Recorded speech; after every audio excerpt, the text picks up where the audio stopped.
আহ, আমরা দেখলাম যে কুষ্টিয়ায় শেষ পর্যন্ত আবার সেই সর্বহারাদের রাজনীতি ফিরে আসছে। ইনোমেননদের রাজনীতি সেখানে আবার প্রতিষ্ঠিত হতে যাচ্ছে। গতকাল আমরা দেখলাম যে আমাদের এমপি আমির হামজার ওপর সশস্ত্র হামলা হয়েছে, তার গাড়ি ভাঙচুর করা হয়েছে এবং তার গায়ে ইটপাটকেল নিক্ষেপ করা হয়েছে। মানে গাড়িতে যে হামলাগুলো করা হয়েছে সে হামলায় সে নিজেও আহত হয়েছে। বাংলাদেশের একজন জাতীয় সংসদ সদস্য, একজন এমপি যদি নিরাপত্তা না পায়, তাহলে সেটি কি সরকারের ব্যর্থতা নাকি সেটি সরকারের সাফল্য, সেটি এখন মানুষ ভাবতে শুরু করেছে। একদিকে জামাত এমপির উপর বর্বরচিত হামলা হলো, অন্যদিকে আবার মিডিয়া কাঁপালো প্রতিমন্ত্রী নুরুল। তিনি কি বললেন? তিনি বললেন যে জামাত তার স্বরূপে ফিরে এসেছে।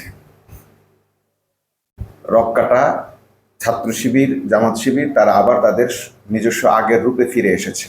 একজন প্রতিমন্ত্রী যখন এই ধরনের বক্তব্য দেন, তখন মিডিয়ার উচিত তাকে প্রশ্ন করা যে আপনার কাছে কোনো প্রুফ আছে যে জামাত শিবির রক্কাটে কিংবা জামাত শিবির যে সেদিন আপনাদের উপর হামলা করেছে, সশস্ত্র হামলা করেছে, এরকম কোনো প্রুফ আছে? আমরা দেখলাম যে না, মন্ত্রীদেরকে এই ধরনের কোনো প্রশ্ন করার সাহস মন্ত্রীরা, সাংবাদিকরা আর দেখাচ্ছেন না।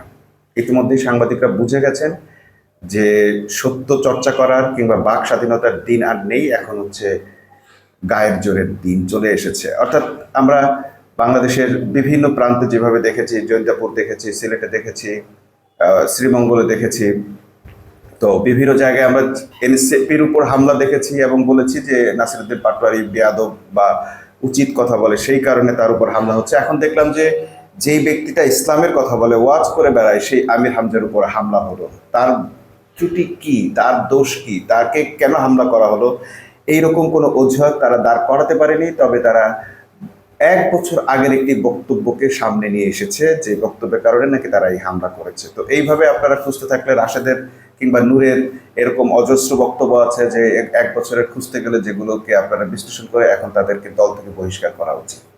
কিন্তু আমরা সেটা দেখতে পাচ্ছি না। আমরা দেখতে পাচ্ছি বিএনপি সরকার রাশেদ এবং নুরুকে ঢাল হিসেবে ব্যবহার করছে। মানে ছাই ফেলতে যেমন ভাঙা কুলোর দরকার হয়, যে একটা ছাই যখন ফেলবো তখন আর নিজের হাত নষ্ট করবো কেন, কিংবা একটা নিজের ভালো জিনিস নষ্ট করবো কেন, ভাঙা কুলোটাকে দিয়ে ছাইটা ফেলা হয়, গ্রামের একটা প্রবাদ আছে। তো জামাত ইসলামের উপর, শিবিরের উপর কিংবা এনসিপির উপর হামলার জন্য এখন এই ধরনের ভাঙা কুলো ব্যবহার করছেন কিনা সরকার, সেটিও মানুষ ভাবতে শুরু করেছে। এই যে নূর বললেন যে তাদেরকে, নূর আরো একটি হুমকিও দিলেন, একজন প্রতিমন্ত্রী এই ধরনের হুমকি দিতে পারেন কিনা সেটিও সরকারকে বিবেচনা করা উচিত। তবে তো এই যে প্রতিমন্ত্রী হুমকি দিলেন যে জামাত আগে যেভাবে গোপনে রাজনীতি করতো, গুপ্ত রাজনীতি করতো জামাত শিবির, আবার তাদেরকে সেইভাবে গোপনে রাজনীতি করতে বাধ্য করা হবে। অর্থাৎ সরকার স্বৈরাচার হয়ে উঠবে। ঠিক বিগত সরকার যেভাবে ফ্যাসিবাদ হয়ে উঠেছিল, জামাত শিবিরের রাজনীতি নিষিদ্ধ করেছিল, জামাত শিবিরের রাজনীতি আইনগতভাবে নিষিদ্ধ না করেও প্রশাসনিকভাবে যেখানে সেখানে জামাত শিবিরের উপর হামলা চালিয়েছে, ঠিক সেই একই কাজ করতে যাচ্ছে সরকার। তার পূর্বাভাস দিল নূর, তার হুমকি দিয়েছে একজন প্রতিমন্ত্রী নূর, নুরুল হক নূর। আমরা জানি যে এসব ঘটনার কোনো বিচার আসলে কোথাও পাওয়া যাবে না, কারণ বাংলাদেশ আসলে ঘোষণা দিয়েই হোক আর অঘোষিত ভাবেই হোক নতুন একটি ফ্যাসিবাদের কবলে পড়ে গেছে। যে কারণে আমরা দেখছি কোনো হামলার এখন পর্যন্ত সুষ্ঠু তদন্ত কিংবা বিচার হয়নি। বিরোধী দলের উপর হামলা করে একের পর এক পার পেয়ে যাচ্ছে সরকারি দল, সরকারি দলের অন্য সংগঠনগুলো। তাদের সঙ্গে যারা ক্ষমতার ভাগ বাটোয়ারা করেছে তারাও এই কাজে মোটামুটি এখন বেশ সিদ্ধহস্ত হয়ে উঠেছে এবং তাদেরকে দিয়েই এই কাজগুলো করানো হচ্ছে।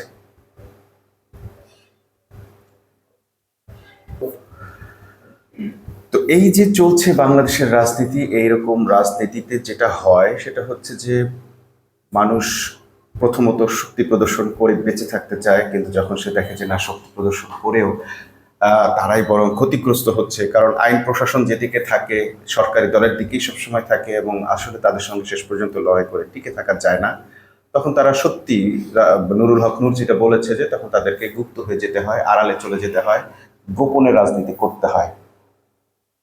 নুরুল হক নূর, আপনার হুমকি, আপনার হুমকিকে স্যালুট জানাচ্ছি। আপনি একেবারে খোলামেলা সেই হুমকিটাই দিলেন যে জামাত শিবিরের রাজনীতিকে আবারও গোপনে চলার মতো ব্যবস্থা করে দিবেন। তো সেই ক্ষেত্রে জামাত শিবিরও কিন্তু আপনাদেরকে চ্যালেঞ্জ দিতে পারে। সেটি হচ্ছে গোপনের থেকেও তারা কিন্তু শেখ হাসিনার পতন ঘটিয়েছে। গুপ্ত থেকেই জামাত শিবির গুপ্ত থেকে ঢাকা বিশ্ববিদ্যালয় থেকে ছাত্রলীগকে যেভাবে ঝেঁটিয়ে বিদায় করেছে, জামাত শিবির যেভাবে গোপনে থেকে ফ্যাসিবাদের মূলোৎপাটন করেছে, আপনারা প্রস্তুত থাকুন, ফ্যাসিবাদকে আবারও জামাত শিবির গোপনে থেকে হলেও মূলোৎপাটন করবে। অতএব আপনারা যদি মনে করেন যে আজকে ক্ষমতায় আছেন বলে যা কিছু খুশি করে যাবেন এবং আপনারা পার পেয়ে যাবেন, সেটা কিন্তু আসলে সম্ভব হবে না। এটা গেল নুরুল হক নূরের হুমকির জবাব। দ্বিতীয় প্রসঙ্গ হচ্ছে প্রধানমন্ত্রী তারেক রহমান, যিনি কিছুদিন আগেও বেশ সাদা একটা ইমেজ মানুষের সামনে উপস্থাপন করেছিলেন, ক্রিয়েট করতে সক্ষম হয়েছিলেন, কিন্তু এই মুহূর্তে আমরা দেখতে পাচ্ছি যে তিনি তার আসল চেহারা দেখাচ্ছেন। তিনি যেভাবে সচ্চারচার কথা বলেন, তিনি সেভাবেই বলতে পারতেন যে বিরোধী দলকে আমন্ত্রণ জানাতে পারতেন, আসুন বিদ্যুৎ সমস্যার সমাধান আমরা সকলে মিলে করি, কিন্তু তিনি সেটা না করে বিরোধী দলকে 11 দলকে চ্যালেঞ্জ ছুড়ে দিয়েছেন, যদি আপনাদের কাছে 3 মাস কিংবা 3 মাস না 6 মাসের মধ্যেও কোনো সমাধান থাকে, সমাধান দেন, আপনাদের প্ল্যান, আপনাদের পরিকল্পনা, আপনাদের সমাধান আমরা মেনে নেব, যদি না পারেন তাহলে দয়া করে এই ধরনের বিভ্রান্তি ছড়াবেন না, মানুষকে বিভ্রান্ত করবেন না। এটা একটা। দ্বিতীয়ত কথা বলেছেন যে আপনারা হারিকেন সামনে রেখেছেন অথচ আপনাদের পেছনে ফ্যান চলছে, বিদ্যুৎ না থাকলে ফ্যান চলে কিভাবে? খুবই চমৎকার কথা, কিন্তু আমরা জানলাম যে আসলে এই ধরনের আয়োজনগুলো যখন করা হয় তখন বিকল্প জেনারেটরের ব্যবস্থা করা হয়, কারণ মাইক চলে সাধারণত জেনারেটর মাধ্যমে, ব্যাটারির মাধ্যমে, এবং সেই মুহূর্তে সত্যি কারেন্ট ছিল না, জেনারেটর মাধ্যমে ফ্যান চলছিল। আপনার চ্যালেঞ্জ কিন্তু শেষ হয়ে গেল। আরো একটি চ্যালেঞ্জ আপনি যেটি দিয়েছিলেন সেটি হচ্ছে 3 থেকে 6 মাসের মধ্যে এর কোনো বিকল্প সমাধান বিরোধী দলের কাছে আছে কিনা।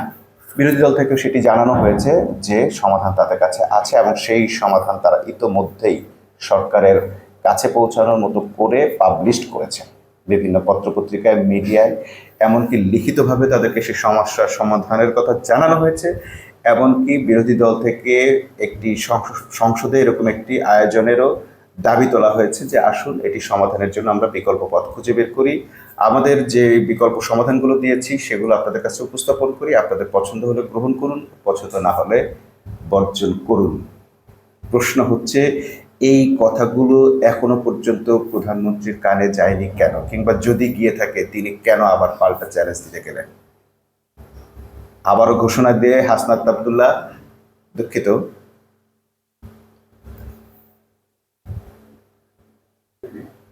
আবারও ঘোষণা দিয়ে হাসনাত আব্দুল্লাহ কিন্তু সেই চ্যালেঞ্জ গ্রহণ করে নিয়েছেন এবং সুস্পষ্টভাবে জানিয়েছেন 6 মাস নয়, 1 মাসের শর্ট টাইম একটা পরিকল্পনা এবং 6 মাস থেকে 18 মাসের একটা দীর্ঘমেয়াদী পরিকল্পনা কিন্তু বিরোধী দল থেকে দেওয়া হয়েছে।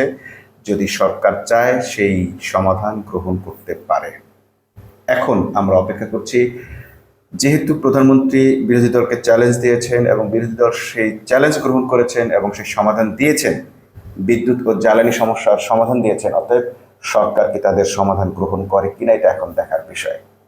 যদি সরকার তার নিজের ইগো বজায় রাখতে গিয়ে, নিজের ইগো ধরে রাখতে গিয়ে এই সমাধানকে উপেক্ষা করে, তাহলে তার জন্য সরকারকেই প্রস্তুত হবে। কারণ আমরা দেখতে পাচ্ছি জনগণ রাজনীতি ঠিক যেভাবে অপছন্দ করে, রাজনৈতিক কর্মসূচিতে অংশগ্রহণ না করলেও তেল, গ্যাস, বিদ্যুৎ, জ্বালানি এবং দ্রব্যমূল্য বৃদ্ধির প্রতিবাদে কিন্তু রাস্তায় হাজারে হাজারে লাখে লাখে মানুষ নেমে আসে। কারণ মানুষ নিজের উপর হওয়া এই ধরনের জুলুম খুব বেশি দিন মেনে নিতে পারে না, তাকে দুবেলা দুটো অন্ন খেয়ে বেঁচে থাকতে হয়। মানুষের উপর এই ধরনের নির্যাতন চলতে থাকলে, নিষ্পেষণ চলতে থাকলে, দ্রব্যমূল্য যেই হারে বেড়েছে, দ্রব্যমূল্য এবং জ্বালানি মূল্য যেই হারে বেড়েছে, এইটা মানুষ কোনোভাবেই আর অ্যাডজাস্ট করতে পারছে না। প্রতিনিয়ত তাদের খাদ্য তালিকা থেকে একটার পর একটা আইটেম চলে যাচ্ছে, পুষ্টিহীনতায় ভুগছে এবং তারা তাদের কোনো কাজে কর্মে, আপনারা নিঃসন্দেহে জানেন যে মানুষের যখন পুষ্টির অভাব হয় তখন তাদের মেজাজ খারাপ থাকে, খিটখিটে থাকে এবং তারা রিয়েক্ট করতে শুরু করে।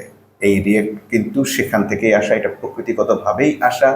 যারা মেডিকেল সায়েন্সে পড়েছেন বা পড়েন বা জানেন, অন্তত এই ধরনের প্রচারণাগুলো যারা পেয়েছেন, যে আসলে যখন পুষ্টির অভাব হয় তখন কিন্তু মানুষ পাল্টা রিয়েক্ট করে, তাদের মেজাজ খারাপ হয়ে যায়, খিটখিটে হয়ে যায়।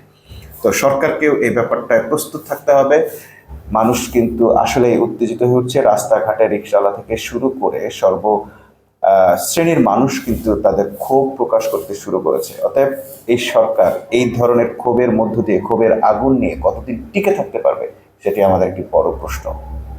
আদৌ কি নুরুল হক নূরের চ্যালেঞ্জ, হুমকি জয়ী হবে, নাকি প্রধানমন্ত্রীর এই চ্যালেঞ্জ, যে তিনি বলেছিলেন যে 6 মাসের কোনো প্ল্যান থাকলে আপনারা দেন, আমরা গ্রহণ করবো, আমরা দেখতে চাই তিনি এই প্ল্যান গ্রহণ করেন কিনা, শেষ পর্যন্ত তারা কতদিন টিকে থাকেন, এটা একটা বড় প্রশ্ন। কারণ আমরা এখনো পর্যন্ত সরকারের কাছ থেকে কোনো ধরনের ইন্টেলেকচুয়াল পলিটিক্যাল আচরণ এখনো পর্যন্ত দেখতে পাচ্ছি না। বিভিন্ন জায়গায় তারা বিভিন্ন আঙ্গিকে, বিভিন্ন অজুহাতে মানুষের উপর হামলা করছেন, এবং সেই হামলাগুলোতে বিরোধী দলের নেতাকর্মীরা তো ক্ষতিগ্রস্ত হচ্ছে, সাধারণ মানুষও ক্ষতিগ্রস্ত হচ্ছে। কেউ চোখ হারাচ্ছে, কেউ পা হারাচ্ছে, কেউ তার মাথা ফাটানো রক্তাক্ত শরীর নিয়ে বাসায় ফিরছে। আর এগুলো যারা দেখছে তারা কিন্তু এই সরকারের প্রতি নিজেদের অবস্থানটা প্রকাশ করে দিচ্ছে, জানান দিয়ে দিচ্ছে। যেই কুষ্টিয়ায় আপনি আমির হামজার উপর হামলা করেছেন, সেই কুষ্টিয়ারই সন্তান আমির হামজা। তাকে আপনারা যদি খুব সহজভাবে নিয়ে থাকেন, খুব ভুল করেছেন। সে হয়তো এখন দলীয় কারণে একটু চুপ আছে বা নীরবে আইনি প্রক্রিয়ার মধ্য দিয়ে চেষ্টা করবে, কিন্তু যদি আইন তাকে প্রোটেক্ট করতে না পারে এবং সন্ত্রাসীদের কোনো বিচার না করে, তাহলে আপনারাও এর সমুচিত জবাব পাওয়ার জন্য অপেক্ষা করুন। সেই অপেক্ষা করার আহ্বান জানিয়ে আজকে আমি শেষ করছি। আল্লাহ হাফেজ।